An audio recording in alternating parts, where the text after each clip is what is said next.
지혜로운 사람은 오늘 하루를 성실히 살아가고 또 아름다운 내일, 미래를 준비하며 살아갑니다. 한 달을 어떻게 살 것인가 계획하고 1년을 아름답게 설계하기도 합니다. 그리고 인생의 마지막 종말도 생각하면서 세상 속에 살아갑니다.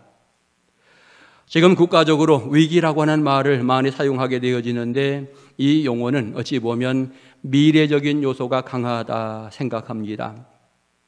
실례로 저출산율, 나라가 붕괴될 정도란 걱정을 하게 되어집니다. 젊은이들이 때가 되어서 결혼도 하고 자녀도 낳아야 되는데 여러 가지 이유들 때문에 결혼도 미루고 자녀 낳는 것도 미룹니다. 심지어 포기하기도 합니다.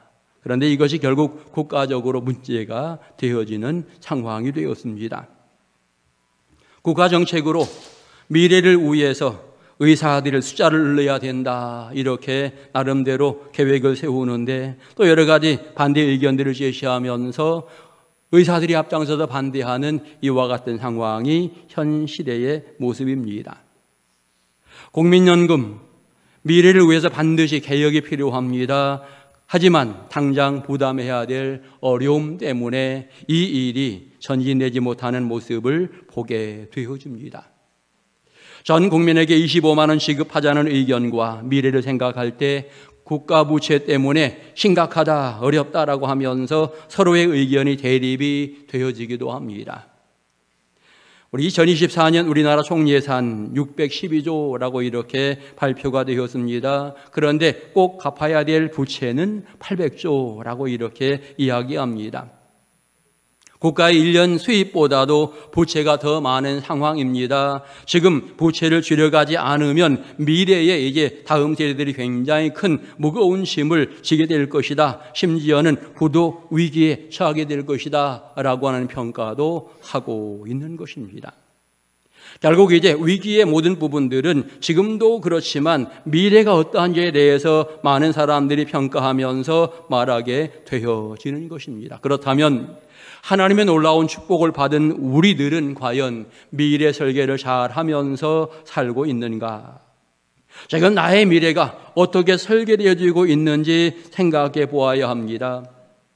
우리 가정의 미래가 어떠할지를 우리는 분명히 생각해야 하고 우리 옥천 동성교회 미래는 어떨 것인지 우리는 분명히 생각하며 계획을 수립하며 진행해 나가야 합니다. 또 이 민족의 미래가 어떻게 될 것인지를 생각하면서 바른 길을 선택하며 사는 것, 이것이 신앙인의 지혜일 것입니다. 어느 성경 본문 우리가 잘 아는 것처럼 예수님이 고난당하시는, 고통당하시는 이와 같은 사건이 되겠습니다. 고난당하시고 죽으시기에 절망적인 이와 같은 사건입니다만 사실 이 사건은 모든 사람에게 희망의 사건이다라고 하는 것을 우리는 분명히 알 수 있습니다. 하나님의 구원의 계획을 이루어가는 사건이면서 우리의 미래를 활짝 열어주시기 위한 이와 같은 사건인 것을 알 수 있습니다.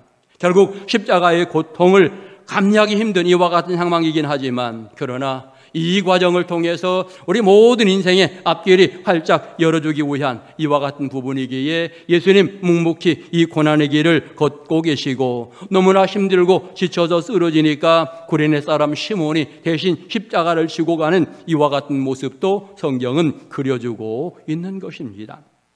분명한 것은 고난이 없이는 미래가 밝을 수 없다라고 하는 거지요. 죽음이 없이는 부활의 놀라운 은혜가 있지 않다라고 하는 것입니다. 그런 측면에 오늘 성경 본문을 보면서 몇 가지를 생각해 봅니다. 첫째로 우리의 미래는 예수님이 열어주신다라고 하는 것입니다. 여러분, 예수님은 우리 인간의 현재의 문제를 해결하시면서 미래의 문제를 열어가시는 능력의 주님이십니다. 그 길을 열어주시기 위해서 예수님이 세상에 오시게 된 것입니다. 전 세계 대부분의 사람들은요, 성탄절을 굉장히 기뻐하며 즐거워합니다. 그 이유가 무엇일까요? 예수님이 죄인인 우리를 구원하시고 구원의 길을 열어주시기 위해서, 미래를 활짝 열어주시기 위해서 예수님이 세상에 오셨기 때문에 그 오신 예수님을 기쁨으로 맞이하며 즐거워하고 있는 것입니다. 여러분, 세상에 그 어떤 존재가 우리의 미래를 이렇게 활짝 열어줄 수 있겠는가? 아무도 없지요.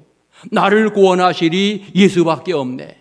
다른 이로서는 구원받을 수 없다. 성경은 분명히 말하면서 예수 한 분이 우리의 미래를 활짝 열어주시고 보장해 주신다라고 하는 것을 성경은 말해주고 있는 것입니다.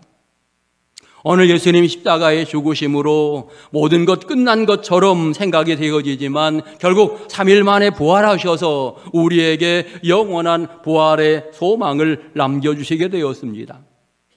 만왕의 왕이신 예수님께서 십자가 고난 받으실 때에는 소망이 사라졌지요. 예수님 피와 땀 흘리실 때에 하늘도 슬퍼하고 땅도 슬퍼했습니다. 많은 사람들이 애통하였습니다. 골고다 언덕에서 이제 죽으시는 가운데에 소망도 죽었다, 절망이 세상을 덮었다라고 성경은 표현하고 있습니다. 그런데 3일 만에 부활하시면서 우리에게 영원한 소망의 길이 열리게 되었습니다. 그런 측면에 성탄절, 부활절 이와 같은 놀라운 사건들은 모두가 다 우리의 미래를 활짝 열어주신 은혜의 사건입니다. 고통의 시간이 있기는 하였지만 그 과정을 통해서 하나님의 놀라운 은혜가 우리에게 다가오는 복 있는 시간이었음을 알게 되는 것입니다. 우리의 현재의 문제를 가장 확실히 해결하실 분은 예수님이신 줄 믿습니다. 우리의 미래의 문제, 영원한 생명을 책임지시는 분은 예수님이신 줄 믿습니다. 날마다 그 주님과 함께 여러분 신앙에 전진하면서 믿음 가운데 든든히 서 가시고 주님이 열어주시는 미래의 아름다운 보장을 받는 복된 성도를 다 되시기를 주의 이름으로 축원합니다. 두 번째로는 미래를 준비하려면 눈물로 기도하라. 오늘 성경을 통해서 배우게 됩니다. 오늘 성경을 통해서 울어라 이렇게 이야기하고 있습니다. 그러면 우리는 과연 무엇을 위하여 울어야 하는가? 여러분, 예수님 십자가 지시고 갈보리 언덕 올라가시게 될 때에 너무나 힘들고 어려워서 쓰러지게 되어지고 쓰러지는 과정 속에 구레네 시몬을 붙잡아서 십자가를 대신 지게 합니다. 여인들이 따라가면서 가슴을 치며 슬피 울고 통곡하는 이와 같은 과정이 있게 됩니다. 그런데 예수님이 그들을 향하여 이렇게 말씀하십니다. 예루살렘의 딸들아, 나를 위하여 울지 말라. 다시 말하면 너희들이 울어야 될 이유가 여기 있는 것이 아니라 다른 데 있다라고 하는 사실을 가르쳐 주고 있는 것입니다. 결국은 너희 미래를 생각하며 너희는 울어야 된다라고 하는 이와 같은 표현들을 하고 있는 것입니다. 지금 그들에게 있어서 미래가 전혀 보장되지 아니한 이와 같은 상황입니다. 왜냐하면 그 당시에 이스라엘은 죄악이 가득해 있어서 미래가 암흑과 같은 이와 같은 상황입니다. 종교 지도자들이 완전히 부패하였습니다. 그래서 더 이상 소망이 없는 상황입니다. 정치 부패, 사회 부패, 종교 부패, 망하는 나라가 되는 이와 같은 상황이기에 오늘 예수님은 그 여인들에게 그렇게 표현하고 있는 거지요. 나를 위해 울지 말고 너희 앞으로 망할 것을 생각하면서 그것을 위하여 울어라, 이렇게 표현하고 있는 부분입니다.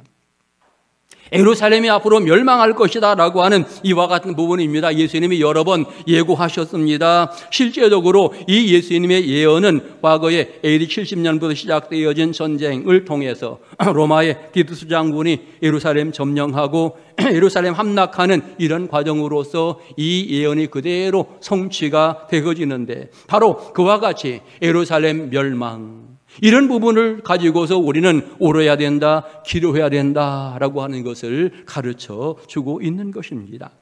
완전히 무너질 성전을 생각하면서 결국 울어야 되는 이와 같은 상황이고요. 사실은 예수님도 예루살렘 성전을 바라보시면서 우셨더라, 성경 그렇게 표현하고 있습니다.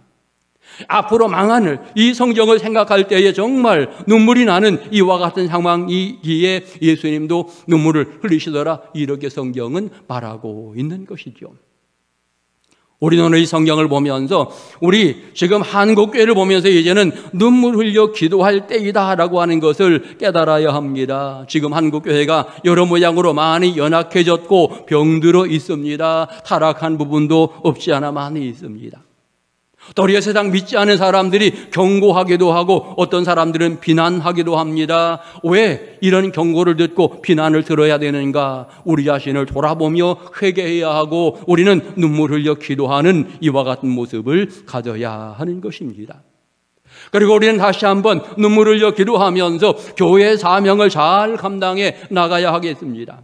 사랑을 실천해야 합니다. 구원의 소식을 증거해야 합니다. 교만을 버리고 영광스러운 자리를 내려놓고 겸손하게 모든 사람들을 섬길 수 있는 이와 같은 교회가 되어야 하는 것입니다. 그리고 더 나아가 이제 많은 사람들이 다시 한번 회개하고 온전히 신앙생활을 진행해 나가고 많은 사람들이 함께 신앙 전진하며 하나님의 복을 받을 수 있도록 우리가 기도하면서 앞장서는 이와 같은 과정을 가져야 하는 것입니다. 분명한 것은 잘못될 때에는 거룩한 성 예루살렘도 심판받는다라고 하는 거지요. 내가 하나님의 귀한 자녀로 산다 하지만 내가 잘못된 길을 걸어가게 될 때에는 하나님의 책망과 심판이 있다라고 하는 사실을 우리가 깨달으면서 우리는 지금이야말로 한국교회가 온전히 회개하며 하나님 앞에 바르게 서야 될 때이다라고 하는 것 깨달으면서 이제 우리 옥천 동성교회가 먼저 하나님 앞에 진심으로 회개하고 이웃 사랑하는 데 열심을 다하는 이와 같은 과정들을 가져야 하는 것입니다.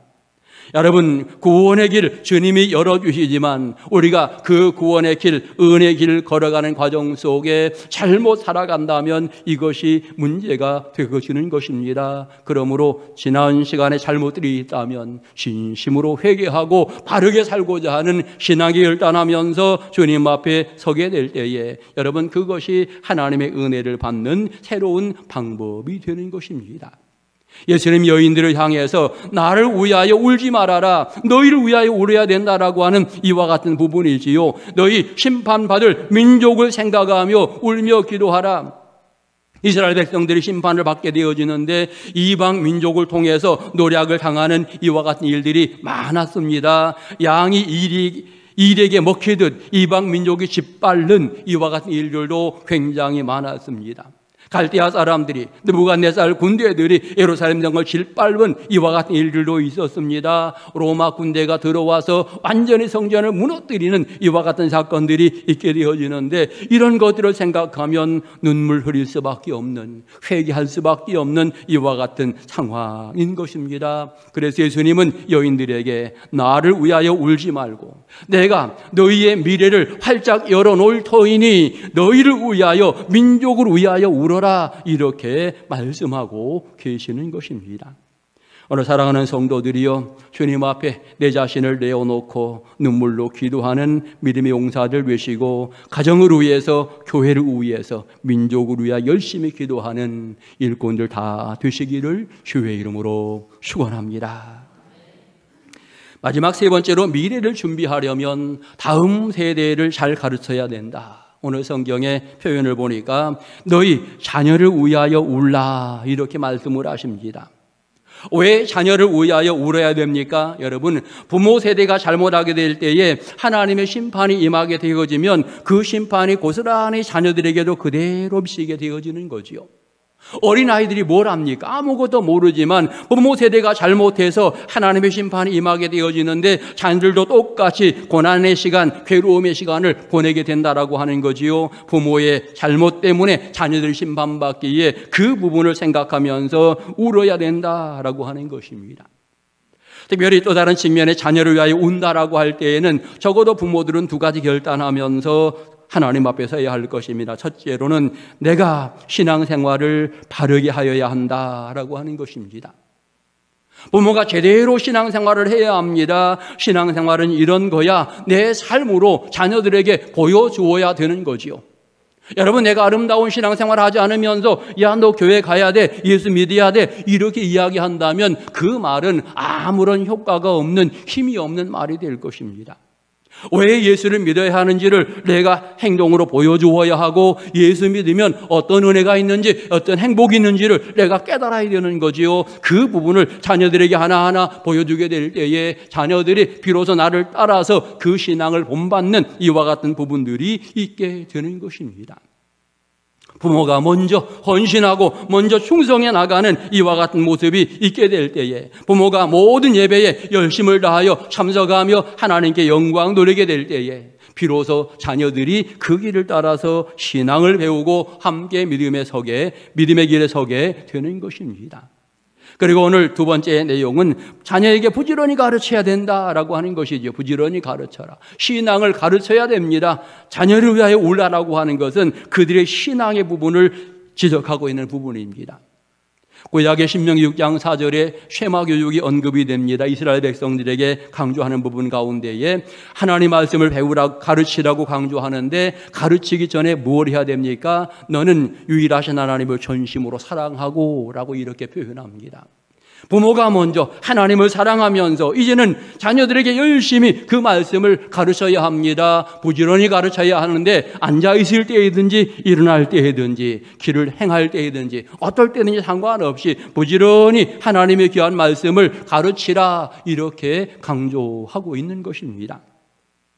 사실 포로기에 회당이 생기게 되어지는데, 회당이 생기는 이유는 하나님의 귀한 말씀을 가르치기 위한 이와 같은 목적으로 각 지역에 회당을 만들어 놓고 그곳에서 이스라엘 백성들이 자녀들을, 후손들을 교육하는 이와 같은 모습이 있었습니다. 그러기에 신앙교육이 굉장히 중요함을 우리는 깨달아야 되겠고, 다음 세대를 생각한다면 열심히 가르치는 모습을 가져야 하는 것입니다. 지금이야말로 우리는 자녀를 위하여 우려야 될 때라고 하는 것이죠. 왜냐하면 지금 우리의 자녀들이 세상의 흐름 가운데 아주 깊이 빠져 있습니다. 자꾸 신앙과 멀어지는 이와 같은 모습을 가지고 있습니다. 알 수 없는 심판의 자리를 향하여 많은 자녀들이 달려가고 있는 이와 같은 상황입니다. 그러기에 우리 부모 세대가 눈물을 흘려 기도하며 그들을 바르게 이끌어주는 이와 같은 역할을 감당해야 하는 것입니다.